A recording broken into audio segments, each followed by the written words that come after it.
Bonsoir, bonsoir, bonsoir à tous. J'espère que vous allez bien. Bienvenue dans ce live. Je suis Dr Ismaël Hassani, je suis gastro-entérologue. Et ce soir, nous allons parler du bilan de santé, son importance, surtout l'importance du dépistage. Et ce soir, nous allons en parler avec Dr Joanita Avandobo. Est-ce qu'elle est avec nous? Alors, dites-moi en commentaire à quand remonte votre dernier bilan de santé.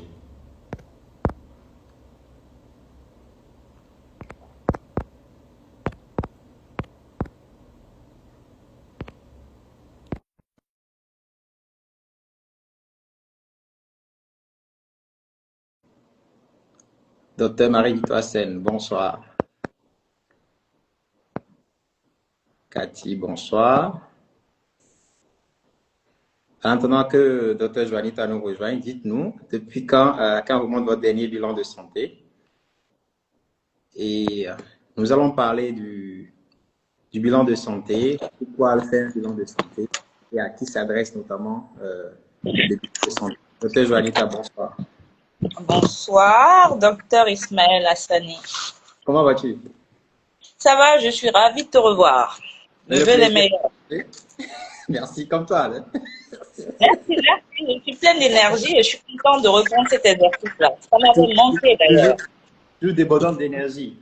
Toujours, on ne se refait pas. C'est important. Alors, bon, présente-toi. Tu es une habituée de la page, mais présente-toi à ceux qui ne te connaissent pas, aux nouveaux abonnés, avant qu'on entre dans le vif du sujet. Alors, bonsoir à tous. Encore heureuse qu'ils me rappellent comme étant une habituée de la plage. Je suis docteur Armando Bortode Joanita. Je suis spécialiste en médecine interne et immunologie clinique. Je suis également diabétologue. Et depuis peu, je développe mon expertise au niveau du Check-up Center dans une structure de la plage où je travaille habituellement. Voilà. Très bien. Alors, c'est quoi un bilan de santé?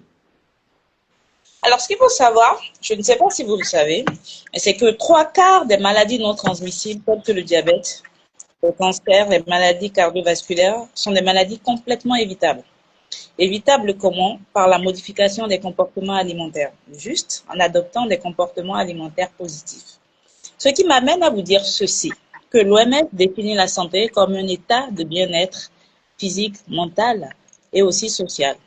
Ce qui nous amène à dire quoi? Eh bien, de manière pratique, un bilan de santé ou un check-up en anglais est un examen médical qui sert à dépister ou à prévenir des maladies asymptomatiques. Ces affections sont dites infracliniques, c'est-à-dire on ne les soupçonne pas. Ou alors à surveiller des facteurs de risque connus.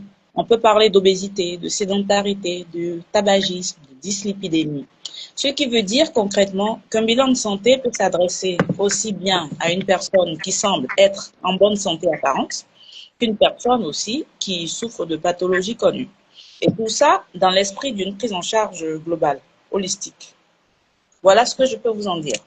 Et pour ceux qui ne comprennent pas infraclinique, ça veut dire qu'il n'y a pas de symptômes. Ça veut dire asymptomatique, pas de symptômes, il n'y a pas de signe, il n'y a rien qui puisse faire penser qu'on a une maladie ou rien du tout. Et l'objectif de tout cela, effectivement, c'est de jouer sur la qualité de vie, c'est de jouer sur la longévité, c'est de jouer sur l'espérance de vie, naturellement. Donc, pourquoi faire un bilan de santé? Ben, je crois que ma réponse est déjà dans la toute première que j'ai développée. Il y a quelques données. Pour que les gens puissent comprendre l'intérêt de réaliser un bilan de santé, parce que ça a un coût, on va peut-être revenir, ça a un coût, donc il faut pouvoir expliquer aux gens pourquoi c'est important de faire un bilan de santé. Bien sûr, on est là pour cet exercice. Oui, clairement. En effet, on est là pour cet exercice et c'est très important de comprendre qu'aujourd'hui, la santé ne s'inscrit plus uniquement autour d'une démarche curative, c'est-à-dire vous êtes malade, vous êtes venu nous voir, on vous soigne et c'est fini. La santé, aujourd'hui, s'inscrit dans une démarche de prévention. Parce qu'on se rend compte que, par exemple au Bénin, que dans la population active, beaucoup de causes de décès sont liées à des maladies non transmissibles, telles que les diabètes, les cancers, les maladies cardiovasculaires et dans un second temps, des causes traumatiques. Il y a des chiffres qui sont vraiment affolants et qui sont vraiment horribles. Donc, je ne peux pas reprendre les sources, mais qui dirait, parce que je mets ça au superlatif, qu'il y aura un décès d'un Béninois toutes les 6 minutes. Et il semblerait que ce soit une source qui s'appelle RGPH4 dans le tome 2, à vérifier. Donc, dans ce sens-là, pourquoi ne pas faire justement, je vous renvoie à la question, pourquoi ne pas faire un bilan de santé? Histoire de dépister des pathologies de manière précoce, donc des maladies de manière précoce, et surtout de les prendre en charge dans le souci justement de bien vieillir, d'augmenter l'espérance de vie, d'augmenter la qualité de vie et de ne pas mettre peut-être toute sa retraite à l'hôpital dans des soins de maladies qu'on peut éviter. Donc effectivement, un bilan de santé, c'est un investissement pour soi-même, pour l'avenir. Et tu l'as dit tout à l'heure, la recrudescence des maladies non transmissibles et, ce qui est encore plus grave, chez des personnes de plus en plus jeunes. Absolument, absolument. Avec la pandémie de l'obésité, la sédentarité et un certain nombre de choses, oui, ces choses-là, absolument. Oui. Alors, la prochaine question, c'est à qui s'adresse le bilan de santé? Alors, je t'entends très mal. Je t'ai perdu un tout petit peu. Tu peux Là, reprendre avec moi. Vous nous entendez? Non, Dites-nous si vous entendez, Monsieur Achille. Anita, tu m'entends? Là, oui. Ok, alors, à qui s'adresse le bilan de santé? Alors, un bilan de santé s'adresse à un tout petit peu tout le monde. Ça peut vous choquer, mais un enfant aujourd'hui, un mineur aujourd'hui peut faire un bilan de santé. Quand on se rend compte que la pandémie de l'obésité touche de plus en plus les jeunes. Donc, si on part du principe qu'on a un jeune enfant qui souffre d'obésité, oui, c'est normal de chercher à dépister les autres facteurs de risque cardiovasculaire qui pourraient être associés, donc les problèmes de lipides, etc., de vérifier le retentissement de cette obésité sur un certain nombre d'organes et justement de la prendre en charge et de limiter les complications qu'on connaît déjà. Donc, un bilan de santé s'adresse à tout le monde, des mineurs comme des personnes plus âgées. Ça, c'est ce que je dirais de manière plus simple, hommes comme femmes. D'accord. Est-ce qu'il y a des groupes particuliers, des groupes à risque? Je dirais oui ou non. Alors, entre-temps, par le passé, le référentiel était surtout de proposer des bilans de santé un peu fourre-tout, c'est-à-dire une version industrialisée. On vous plaque comme ça, qui rassemble un certain nombre de choses, dont des examens physiques, des examens de sang, d'urine, des examens fonctionnels, donc de cœur, des radios, des échographies, sans préjuger ou sans tenir compte du terrain. Aujourd'hui, ce que l'OMS dit de manière pratique, c'est qu'il y a un minimum à faire, quel que soit le profil de la personne. C'est-à-dire rechercher au moins la glycémie, les désordres lipidiques, pour voir s'il y a une dyslipidémie, trop de graisse dans le sang, la glycémie pour chercher un diabète, etc. Et la fonction rénale aussi pour voir s'il y a une insuffisance rénale. Le bilan hépatique, ça c'est le minimum. Mais la Haute Autorité de la Santé française va beaucoup plus loin. Et moi, c'est cette démarche qui me parle et que c'est dans cette démarche qu'avec mon équipe, on s'inscrit énormément. Pourquoi? Le check-up doit être personnalisé, adapté à l'âge, au genre, d'accord, aux antécédents familiaux, aux antécédents personnels, au mode de vie, au comportement de vie. Pourquoi? Parce que si ces comportements de vie ne sont pas modifiés de manière durable, le gain qu'on aura acquis en faisant un dépistage ou en mettant en évidence certaines solutions ou axes d'amélioration, on le perdrait très vite. Donc aujourd'hui, effectivement, le bilan de santé n'est plus un fourre-tout. C'est vrai qu'il y a des incontournables. Les incontournables passent par l'examen physique, examiner le patient, les mesures anthropométriques, donc le poids, la taille, l'IMC, le tour de taille, etc. D'accord? La pression artérielle, la fréquence cardiaque, la température et toutes ces valeurs-là, naturellement. Les bilans de sang pour évaluer s'il y a une anémie, s'il y a une infection. Est-ce que le rein, il fonctionne bien? Est-ce que le foie, il fonctionne bien? Est-ce qu'il y a un problème de lipides? Bien sûr, les vitamines, donc les vitamines B12, les folates, la vitamine D, le calcium et le phosphore aussi, vérifier la thyroïde aussi, faire l'électrophorèse des protéines sériques pour dépister une inflammation de bas grade qui serait là sans qu'on ne sache, une CRP, ainsi de suite. Et naturellement, des explorations fonctionnelles fonctionnels, qui sont des no-go, comme la radio du thorax. Est-ce qu'il y a une infection? Est-ce qu'il y a du liquide? Est-ce que le corps il est gros? Un électrocardiogramme. Est-ce que le cœur il bat bien? Est-ce qu'il est en surcharge? Est-ce qu'il y a des anomalies qui sont passées inaperçues? Et bien sûr, l'échographie abdominale et de la prostate chez l'homme, selon qu'il ait au moins 40-45 ans ou pas du tout. Certains marqueurs tumoraux, notamment chez l'homme, on parle de la prostate, peuvent être très utiles dans une démarche de dépistage, de prise en charge, voire de diagnostic. Mais je rappelle que la plupart des marqueurs ne sont pas des éléments diagnostiques. À la limite, ce sont des éléments de suivi ou des éléments pour corroborer des suspicions diagnostiques. Et bien sûr, chez la femme, selon son âge, la mammographie bilatérale ou l'échographie mammaire et les frottis cervico-utérins et le HPV, le test HPV aussi. Ça, on pourrait revenir dessus en précisant un peu les tranches d'âge et les moyens de dépistage primaire et secondaire qui existent aujourd'hui. Donc, tu nous as donné un peu les informations que peut apporter un bilan de santé sur les différents organes. Et Absolument. à quelle fréquence réaliser un bilan de santé? Alors, réaliser un bilan de santé dépend aussi de l'âge. Ce qu'on dit classiquement, à partir de 60 ans, ça devrait être annuel. Surtout si on a des comorbidités, c'est-à-dire des maladies chroniques connues, hypertension, diabète ou autre chose. Vous savez, vous connaissez. Okay? Des fréquences plus rapprochées, par exemple, si on a des antécédents familiaux particuliers. Toi, tu le sais, quelqu'un qui a une polypose adénomateuse familiale ou un cancer digestif devra quand même faire un bilan de santé tourné vers le tube digestif plus fréquemment qu'une personne qui n'est pas exposée à ce risque-là. Alors, une personne de la vingtaine qui n'est pas malade, qui n'a pas de terrain, qui n'a pas grand-chose dans sa famille, on tolère 3 à 5 ans. Et entre les deux âges, on peut dire tous les 2 à 3 ans. Selon qu'on ait des terrains particuliers, c'est-à-dire une maladie pour laquelle on est connu, qu'on ait des expositions ou des facteurs de risque particuliers, que ce soit l'obésité, des problèmes de graisse, une sédentarité, est-ce qu'on fume, etc., est-ce qu'on boit beaucoup d'alcool, ça va être beaucoup plus fréquent. Et bien sûr, il y a des cas particuliers de ces personnes-là qui ont des maladies chroniques. Les personnes drépanocytaires, par exemple, on sait qu'il y a un suivi qui est régulier et qu'il y aura un bilan de santé qui va s'atteler à rechercher, à dépister un certain nombre de choses, comme un retentissement rénal, des complications oculaires.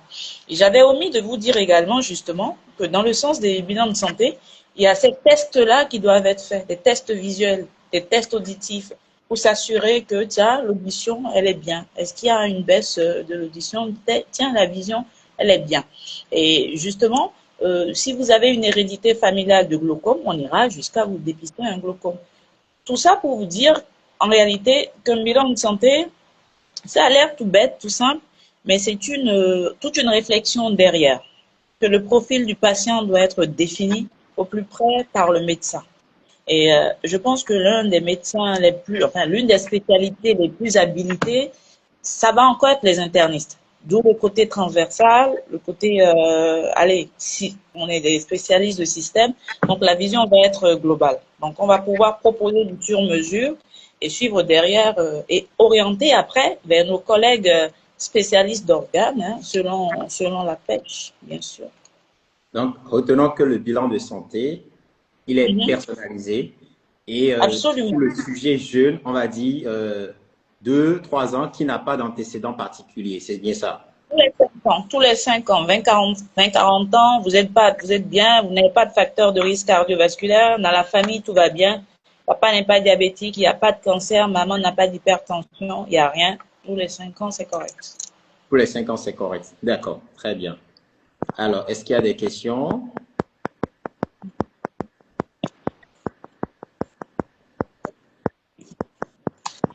Si vous avez des questions. Tac. Ça écrit beaucoup, hein. Pardon? J'entends des tac. Je crois qu'il y a des questions qui viennent. Ben, on les attend. Mais je pense que dans l'attente, on peut revenir un tout petit peu sur l'intérêt de la mammographie, qui est cher à mon cœur. Et et également de l'échographie mammaire quand même. D'accord? Donc, il faut savoir que nous, les médecins, notre rôle de prévention aussi, c'est l'examen sénologique après recueil de consentement de nos patients et surtout les interroger. Madame, à quand remonte la dernière fois que vous avez eu à faire une mammographie ou une échographie mammaire? Ça peut sauver une vie, vu l'épidémiologie actuelle sur ces maladies-là. D'accord? Donc, à qui s'adresse la mammographie? C'est un examen de dépistage de référence. Hein. C'est recommandé tous les 2 ans pour les femmes de 50 à 74 ans. D'accord? L'échographie mammaire est indiquée en complément de la mammographie. Si on a un doute sur une composante kystique ou solide. Est-ce qu'on se met d'accord? Maintenant, l'échographie mammaire chez les femmes jeunes, où les seins sont basses, ou les femmes qui sont enceintes, qui ne peuvent pas bénéficier de rayonnement ionisant. Donc, je pense qu'il est important de proposer ces examens-là aux femmes de manière plutôt régulière. Cela peut se faire par des dépistages organisés ou alors par des dépistages individuels. Quand c'est organisé, c'est de 50 à 74 ans, tous les 2 ans. Quand c'est individuel, ça peut être personnalisé, selon que vous ayez des cancers de l'utérus dans la famille, qu'il y ait le gène BRCA1 ou BRCA2 qui est susceptible de favoriser la survenue des cancers du sein, ou s'il y a eu du cancer dans la famille, chez votre maman, chez votre sœur, etc. Donc la surveillance va être beaucoup plus drastique. Donc, encore une fois, vraiment, le bilan de santé, c'est une décision qui est complètement médicale, qui est orientée et qui n'est pas prise à la légère et qui est complètement personnalisée. Il y a une question, docteur Joanita. S'il y a des antécédents, on devrait faire le bilan de santé au bout de combien d'années? Les bilans de? S'il y a des antécédents, on n'a pas précisé, hein, s'il y a des antécédents, que ce soit personnel ou familiaux, on devait faire le bilan à quelle fréquence? Non, en réalité, c'est recommandé de faire tous les 2 ans. Mais si, à partir de 50 ans, mais s'il y a des risques familiaux, c'est à partir de 40 ans. Et c'est en fonction des résultats que vous aurez à cette mammographie qu'on pourra vous proposer une régularité dans le suivi.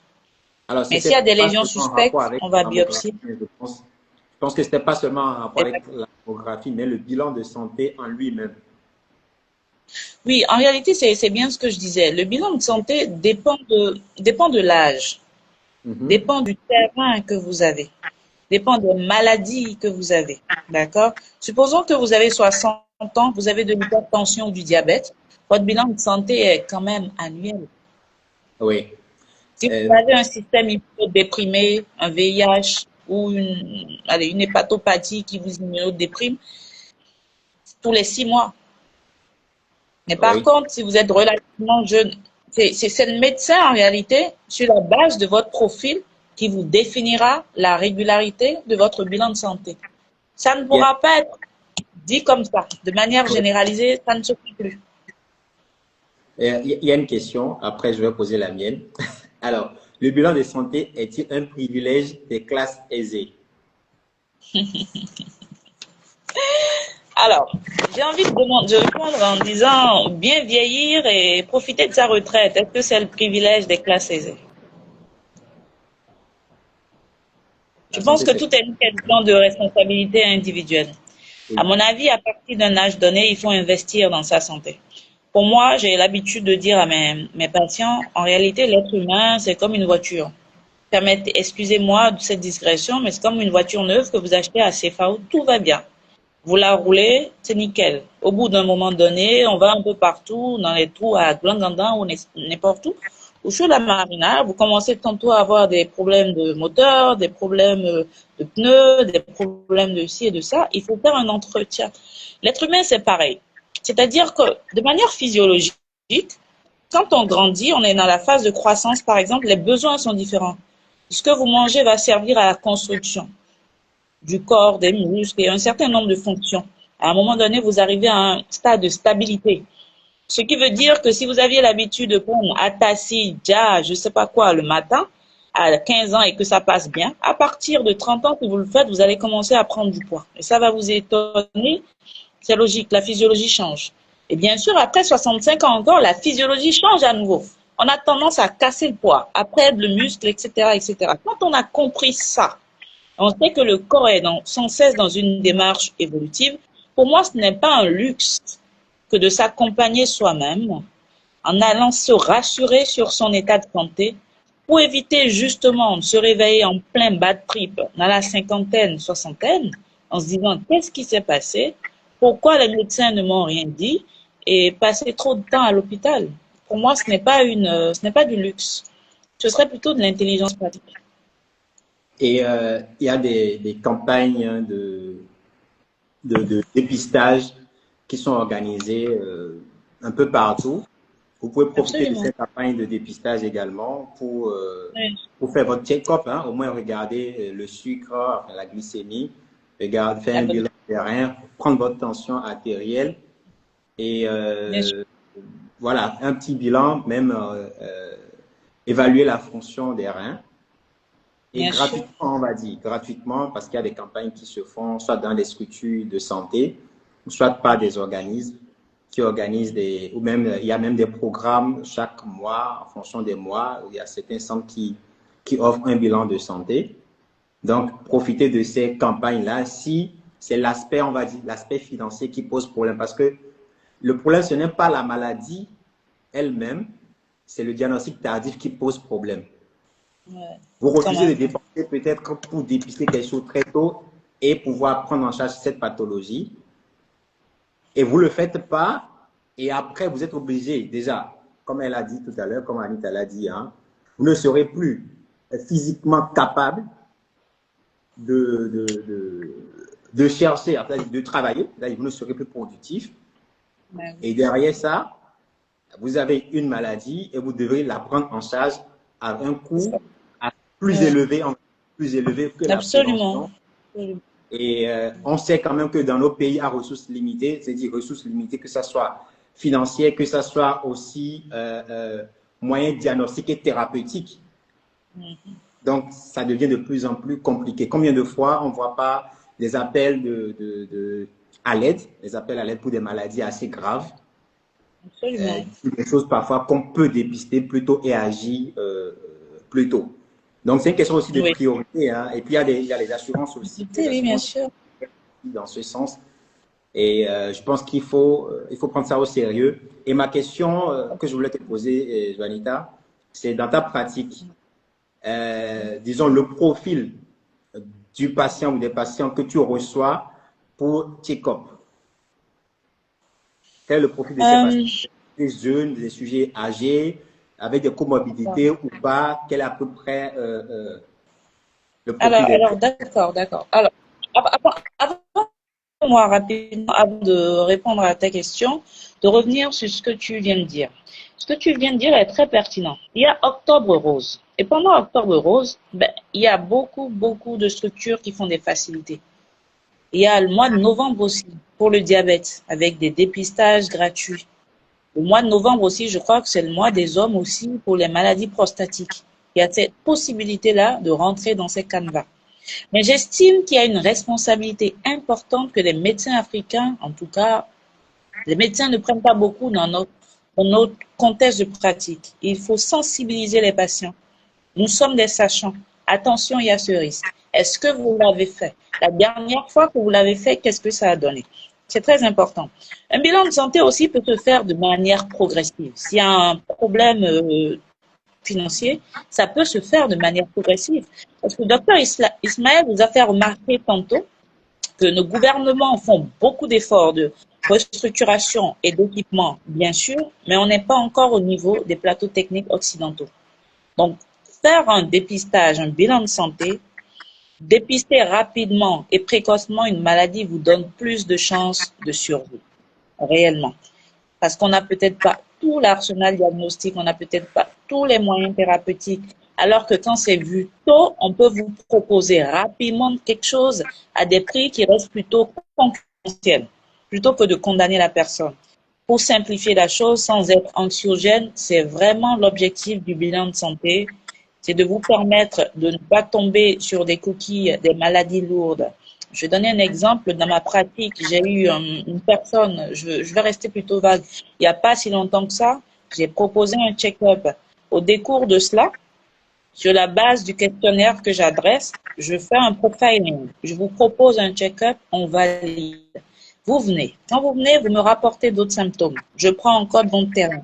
Sur ce terrain, on se rend compte qu'il y a quand même un tabagisme. On demande dans ce cas un scanner thoracique low dose qui a été fait et on se rend compte qu'il y a une tumeur complètement asymptomatique pulmonaire. Alors, la probabilité pour qu'on le dépiste à ce niveau-là était très rare. Il ne tousse pas d'hémoptysie, pas de dyspnée, pas de douleur thoracique, ni rien du tout. Il a fallu que cette personne-là ait une volonté de faire un bilan de santé pour s'assurer que tout aille bien. Et là, en ce moment, c'est le rôle du médecin de dérouler la batterie. Parce que je n'aurais pas demandé ce scanner-là chez tout le monde. Pas du tout. C'est sur la base de son profil particulier qu'on l'a fait et qu'on a eu, que cette personne est dans une démarche de soins aujourd'hui. Là, c'est ce que je peux dire par rapport. Donc, clairement, ça va être... en ce moment, j'ai un peu... Parce que je pense qu'avec l'équipe au sein de laquelle je suis, on a quand même travaillé pas mal sur la communication. Et j'ai été agréablement surprise de me rendre compte que la population active, justement, les gens de 30, 35 ans et plus jusqu'à 74, 77, sont très sensibles au bilan de santé. Et quand on les rappelle, on leur rappelle l'intérêt, la valeur ajoutée, le processus, les procédures aussi, et les facilités, les bénéfices et les risques et le suivi qu'il y a derrière, je pense que les gens ont une adhésion. Ils ont envie de prendre soin d'eux et ils vont le faire. Et le check-up qu'on a le plus dans notre équipe, le plus réalisé, c'est le cardiovasculaire. Ça veut tout dire. Les gens qui ont beaucoup d'hypertension, et les check-ups standards, et puis on a également les check-ups chez les patients diabétiques, etc., etc. Donc, encore une fois, ça va être les maladies non transmissibles. Et ça a été pour nous l'occasion justement de dépister beaucoup de pathologies infracliniques et de leur proposer derrière des suivis, des traitements et un certain nombre de choses. Oui. Et le profil de tes patients, c'est des patients jeunes pour la plupart, c'est ça, la Des quarantaine patients à partir de 30 ans, population active. à partir de 30 ans. Et ceux qui Population ont des affections cardiovasculaires, des facteurs de risque, c'est bien ça? les plus représentés, oui. Oui.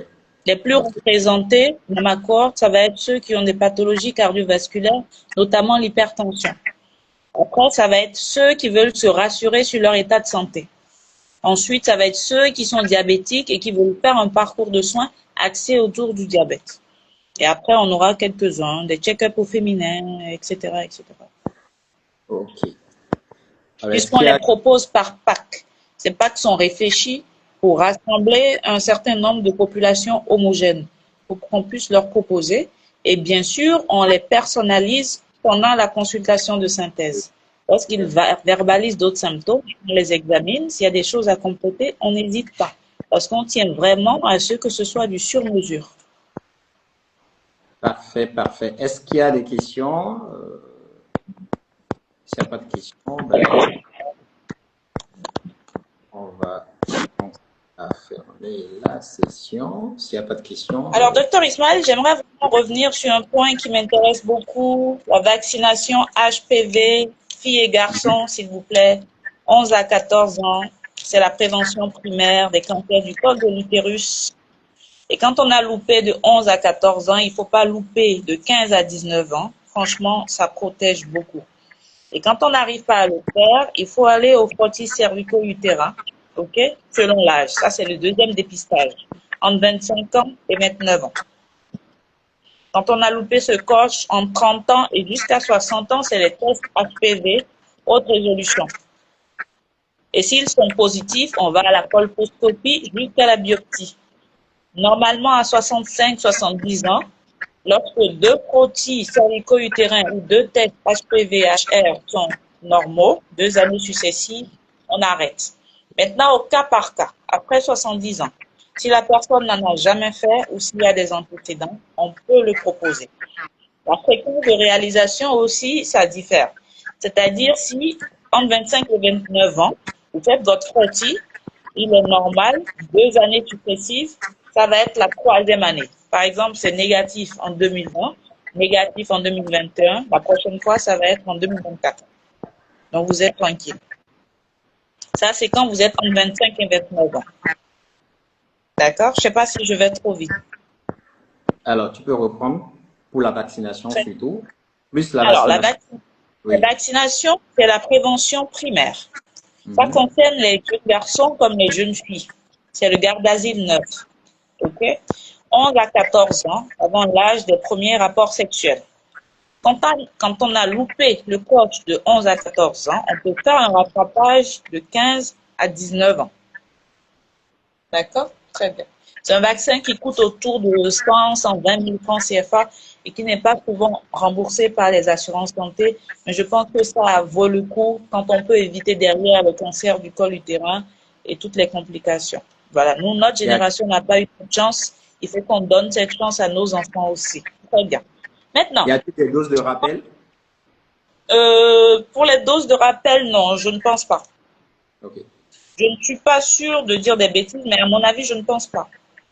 Maintenant, le deuxième dépistage, par contre, c'est le frottis cervico-utérin. Donc, entre 25 et 29 ans, c'est là qu'on fait l'enseignement, on parle de frottis cervico-vaginal. Donc, si vous le faites 2 fois, 2 années successives et que c'est complètement normal, la prochaine fois, ça va être 3 ans plus tard. Donc, ce ne sera pas chaque année, chaque année, chaque année. Maintenant, vous avez passé 29 ans. Vous êtes dans la tranche des 30 à 65 ans. C'est maintenant que vous faites les tests HPV, donc le virus lui-même, de haute résolution, en première intention. OK? Et vous le commencez 3 ans après que votre test, votre frottis cervico-utérin soit normal. C'est-à-dire que votre dernier frottis cervico-utérin est de 2026. Il est normal. OK? Avant ça, vous en avez eu 2 normaux. Vous avez attendu 3 ans. Vous l'avez fait, il est normal. Là, vous attendez encore. OK? Vous attendez 3 ans et vous faites le test HPV. Et s'il est normal, ça va être 5 ans plus tard. Donc, ça ne sera pas quelque chose de systématique, de quelque chose d'annuel. Ce sera à votre médecin de vous guider et de le mettre à chaque fois dans votre carnet. Rappel dans tel nombre de temps, test à faire dans tel nombre de temps. D'accord? Maintenant, lorsque le test est positif, il faut aller loin. Il faut faire une colposcopie et une biopsie et vous proposer des gestes un peu plus invasifs derrière. Donc, ce volet est très, très, très important à prendre en compte. Comment? La colpo réalisée par un gynéco. Le gynéco, le gynécologue. Le gynécologue qui fait la colpo. Voilà. Et si vous avez des lésions de haut grade, le test HPV est indiqué tous les 6 mois. Tous les 6 mois, si c'est des lésions de haut grade. Et ça va être toujours suivi par le gynéco. Donc, ces deux Alors, aspects-là sont très importants. La mammographie, l'échographie mammaire, la prostate chez l'homme, les facteurs de risque cardiovasculaire, le dépistage d'une bonne fonction rénale, d'une bonne fonction hépatique, les bilans lipidiques et les cancers du col utérin, absolument, le diabète aussi naturellement. Contrôler les facteurs de risque cardiovasculaire, donc le poids, alimentation saine, équilibrée, bien comme il faut, activité physique 150 minutes par semaine selon l'OMS, dormir bien, éviter le stress, etc., etc. Tous ces comportements positifs vont aider vraiment à avoir une meilleure santé. très bien. Je pense qu'il n'y a pas de questions. C'est assez clair. Alors, mot de fin. Anida, mot de fin. Mot de fin, mot de fin, mot de fin. En tout cas, je suis ravie de reprendre cet exercice-là. Ça m'a beaucoup, beaucoup manqué de partager du temps avec vous, échanger avec vous un peu sur la santé, sensibiliser, prendre de vous et vous prenez de moi.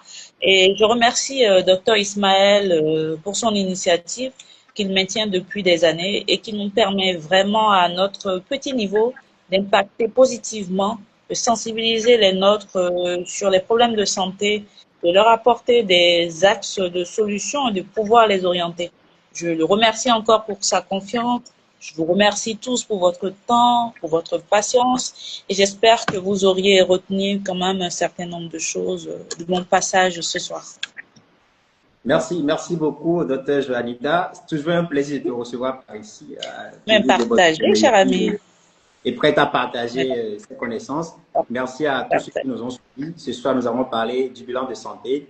Se sentir bien ne signifie pas toujours être en bonne santé. Donc, attention, faites votre bilan de santé, prenez bien soin de vous. Bonne soirée et je vous dis à très bientôt. Allez, ciao, ciao. Merci. Bonsoir, à bientôt. Merci.